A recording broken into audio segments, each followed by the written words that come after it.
Hey, what's up, everyone? Welcome back to the Hot Seat. I'm your girl, Dante, and we're in season 2. This month, I'm doing a different segment that focuses on Black women who inspire me in the Black community. I'm starting off with my little sister, Dmari, and she goes by Glam By Dee. And let me tell you guys, she definitely did not want to be a makeup artist, let alone have her own company. And this girl is booming. She's a young Black entrepreneur, and I just want everyone to get to know her. So introduce yourself, Dee. Hi, everybody. I'm Dmari Ramos. I have started doing makeup for about the past 2 years, going by Glam By Dee, and I'm 21 years old, in school still, so bear with me as I try to branch out and make my business, but school comes first. So that's pretty much what's going on in my life. Yeah. So I want to start off by people just getting to know her. Of course, I know you, but I want people to know her. So basically, the first question I have for you is, where are you from? And where did your community take place within your love for makeup?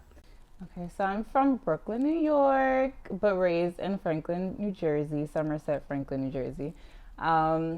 My community with makeup, I would have to say, everybody likes it. As I was growing up, everybody dibbled and dabbled into makeup. We didn't know what we were doing, and we would look crazy sometimes with messed up eyeliner and too much foundation. But I think that's where it pretty much started with my friends and how we all kind of liked doing makeup every once in a while. So that's where it started, and I would just go from there, and I actually stuck with it longer than just an everyday look. I enjoyed doing it, so I went deeper into it. Right. And actually, I'm going to call her out because she said the start was with her friends. The start was in her bedroom. Yeah, that's true. Yes, it is. This little girl, we would catch her in corners with slime, with beads, with literally everything. Anything you could think of. I would mix baby powder, lotion, anything in the book. I would put in one cup and call it a potion or something of the sort to try and, be a chemical engineer. And that's where I started off too in school. I originally was majoring in chemical engineering because I wanted to have my own makeup line, which is still attainable and achievable with what I'm now doing, business management. So I think you're right, that is where it started. And I like that you tapped on your degree where you started, because I don't think that many people even know that backstory of what you were doing prior to. Yeah. So what was the goal behind creating Glam By Dee? So when I decided to actually focus on Glam By Dee, the goal was just pretty much to put myself out there for once and showcase my makeup and such like that, the talent that I have, to eventually have my own business and own my own cosmetic line. Yeah. And one thing I will say is just seeing my little sister be about something that she's so passionate about, it's so fulfilling to watch, because I have always known what my thing is. So to finally see you find your thing, girl, I'm so proud of you. It was a long journey. Yes, it has been a journey. You. Speaking of journeys, on your journey, have you dealt with any challenges or maybe setbacks, things that made you want to punch the air in regard to the makeup glam field? Sure. I mean, for starters, even just me majoring in chemical engineering and then realizing I don't know if this is for me just was a setback in my own self-confidence. It was like, do I really want to do this? Should I do something else? So when I switched to business management, I still was a little iffy on whether I wanted to do makeup or just, start some type of business or just be in the business field corporate-wise. So it was a setback for me emotionally. It was harder. What else? Oh man, setbacks as in when you have a bad day and your makeup just doesn't come out good. That happens, So it does play on your self-confidence. But every day I just try to remind myself it's okay. Try harder, practice. That's really what it goes. When doing people's faces, how did you start to build that confidence to be like, okay, I know that when they come to Glam By Dee, they will be beat and leaving happy as ever? Well, my sister here has been my Barbie doll for years now. I would say maybe the past 3-4 years. Right. I have been doing her makeup and just playing on her face, whether she's going somewhere or we're just at home. So that kind of built my confidence. I have to say that taught me how to do other people's faces and not just my own, because it is different. So just doing your face really built the confidence that I know I'm able to do somebody's face and it would be good and they will be happy. Wow, I'm Mona Lisa, she said. So, what Black-owned companies or any type of makeup products do you love or swear by? I can swear by Juvia's Place. Juvia's Place, palettes, foundation, everything is amazing from that Black-owned line. I think that they're really affordable and inexpensive, and that's the best part to me, you know, because I am up and coming. It's hard out here, so that is a really good line. I also like Beauty Bakery, which is fairly new. But their products are really nice, really smooth, and again, affordable, and that's really where I'm at. So I like those two the most, Juvia's Place and Beauty Bakery. And how do you stay so disciplined? Because one thing I really am inspired by about my sister, see, because sometimes I could be cheap, guys. I can't lie. She will invest in herself. And I mean that because if you look at makeup, being a MUA or MU, is it MUA? Or, I say MUA. Okay, well, sorry to anybody in the glam field if I tore that up, but being a makeup artist is not inexpensive. It's very expensive. I see her with her travel cases, buying different shades, undertone colors, different eyeshadow palettes, and I just want to say you inspire me to invest in myself. Yeah. Because in order to make money, you have to spend money, right? Yes. Honestly, an up-and-coming makeup artist, it is hard, and makeup is not cheap. Right. Everybody knows that. So I think what makes me invest in myself is just you do it now, it'll help you in the long run, and you won't have to buy as much as soon, or it just lasts longer. Like you get what you pay for, you know? Right. So if you spend more money on your product, it lasts longer, you like the results. So but you also say disciplined in the sense of like she watches a lot of like what's it called, tutorials, makeup tutorials. I watch makeup tutorials. I save 1,000 videos a day on Instagram just to learn new things. I don't like to stay stagnant or think I'm perfect. So I think that's where the discipline comes from. Like, and keep in mind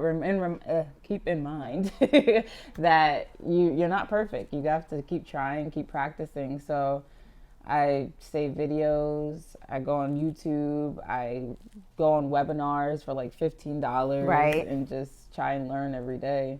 Practice as much as I can, because you'll see the difference if you don't do your makeup after a while, and it just doesn't come out as good as it would if you do it every day. So yeah. And another reason why I'm inspired by her, because I think no matter where you are in your career, you should always still do like brush up courses or workshops, and the fact that she's literally paying for these classes is just amazing to see. Have to. In the glam world, I think we're seeing a little bit more representation, but you as a makeup artist, what is something you want to see more within the makeup industry?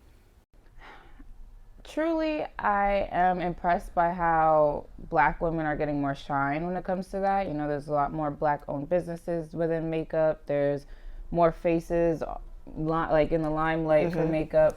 So I think just seeing more of that, seeing more women get the shine that they deserve and be the face of Maybelline, be the face of L'Oreal and all those high-end brands, because we deserve it. I feel like, you know, we don't get it as much as the next. While I love all shades, I would love to see more of dark skin or just Black in general being on the billboard. Right. Like in the makeup stores as well. Like when we go to Rite Aid, CVS or something, just a drugstore, and seeing them. Representation definitely matters. Yeah. Is there a MUA makeup artist that you look up to? Like, who are your top 3 that you're inspired by? Top 3. They're all on Instagram.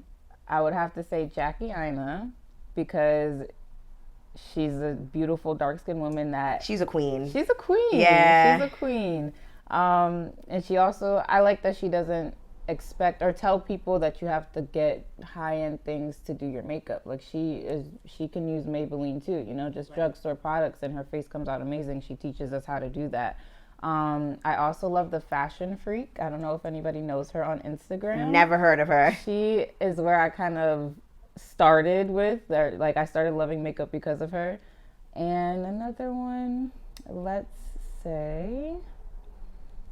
Oh, her name on Instagram, her name is Rose, but her name on Instagram is Rose and Ben. Wow. like, she does it for fun. Every single day she gives me a tutorial on Instagram and teaches me tips, tricks for free. Love that. And she's amazing. She truly is amazing. What do you want for Glam by Dee within like the next 5 years? Within the next 5 years, I would love to have my own studio. I would love to travel and do a celebrity's makeup. And I don't know. That's a good question. That's a good question. Definitely those two. Top two. I want to travel and do somebody, big. Somebody really big's makeup. Definitely on my own studio. And I think those are the top two. Within the 5 years, I think that's my top two. Oh, and definitely hit like 10K followers or something on Glam By Dee page. Okay. Yes, that's a goal. Okay. Now, we are definitely speaking about Black women. So, who is someone within Black history, it could be anybody, I mean, that inspires you or has made a difference in your life? Okay, so I have about 2 inspirations, I'll say, within the Black community. They made history. I don't know if you consider this history. Okay, I'm excited. They made history. First one would definitely be Rihanna. Just because Fenty makeup, like, come on. Yes. Makeup is amazing. That's a good one, Dee. She has broken records with that makeup and how much she's achieved, and that's amazing. So I just love seeing that within the Black community in general. She definitely is top notch when it comes down to her makeup line. And then, of course, Nicki Minaj inspired me from day one. I knew it. I knew she was going to say Nicki. From day one. Nicki, this is your number one fan. She has broken every single record possible. Like, she's amazing. And what inspires me about her is that she just doesn't care what anybody thinks. Right. She doesn't care what anybody thinks about her. She's in her own lane and doesn't care what anybody else has to say about her. And that's inspiring to me because, everybody has something to say. But if it's going to take a toll on you or if you're going to let it slide off your shoulders and do your own thing. So that's really what inspires me about her. And plus, she always had the crazy makeup looks back in the day. Like, that's probably where it really started for me. Oh, wow, that's a good that's one. Probably where it really started for me. Count on Nicki Minaj for the big wing liner. Like, that. Okay. And during Black Lives Movement, you spoke out a lot. And did you feel like your audience perceived that or took that in well, or did you think that was going to affect Glam By Dee? I really like that question because personally I am the type of person that I'm going to speak out if I feel the need to. So I didn't really question whether this would damage my brand or anything if I was to speak out about Black Lives Matter at the time. So I did do a makeup video on it, and truthfully, that was the least views I got on a video. And it did make me question, like, wow, like, who do I have following me that feels as if they can't like or view or share this post, where I felt like it was such a big thing all the time. But at the time, it was around April and such that it was really big. So it made me feel a little crazy. I'm not gonna lie. It was kind of bad to see that people weren't interested in where I come from. I am a Black woman, so seeing people not care about that was hurtful, I guess. Right. Yeah. I can see that. So my last question for you, we're gonna do a little rapid fire. I'm gonna ask you, like, just shoot out some questions, and I just want you to speed answer. I'll try. Are you ready? Yes. Okay. NYX or ELF? NYX. Fenty or Morph? Ooh, Fenty. Juvia versus, I don't even know. Juvia versus Hard Candy. Wow, that's a good one. Oh, see, and I didn't even know. I just play with Hard Candy sometimes. Hard Candy is like an OG though, that's why. See, I'll be paying attention a little bit. I'm gonna have to say Juvia only because I have more of it in my kit. You do. You have a lot. I use more of it, but Hard Candy is that work. ColourPop or Revlon? ColourPop. Okay. Absolutely. Pigment is crazy. Okay. L'Oreal or Maybelline? Maybelline. Wow. And my last one for you is, I'm trying to think of things that I don't even know. I don't know things like this. Oh, Milani versus. I don't know, good to me. Give me something good. Gotta give you something good. Oh, Milani versus Black Opal. Black Opal. Okay, I'm shocked. I thought you were gonna say Milani. I do love Milani and I do stand by her. But Black Opal is slept on. Their products are probably one of the best drugstore beauty supply products ever. Oh, so then you know what? My real last question is KKW versus Mario. Mario. I'm sorry, Kim, but Mario. She's obsessed with Makeup by Mario. Also, Makeup by Mario, if you watch this video ever, my little sister would love to be your assistant. I'm saying, like, his products are A1. Thank you so much, Nu, for being a part of the Hot Seat, My Women on Fire segment. This is season 2 of the Hot Seat with your girl, Dante. Thank you for tuning in and stay tuned for our next episode. Bye, guys.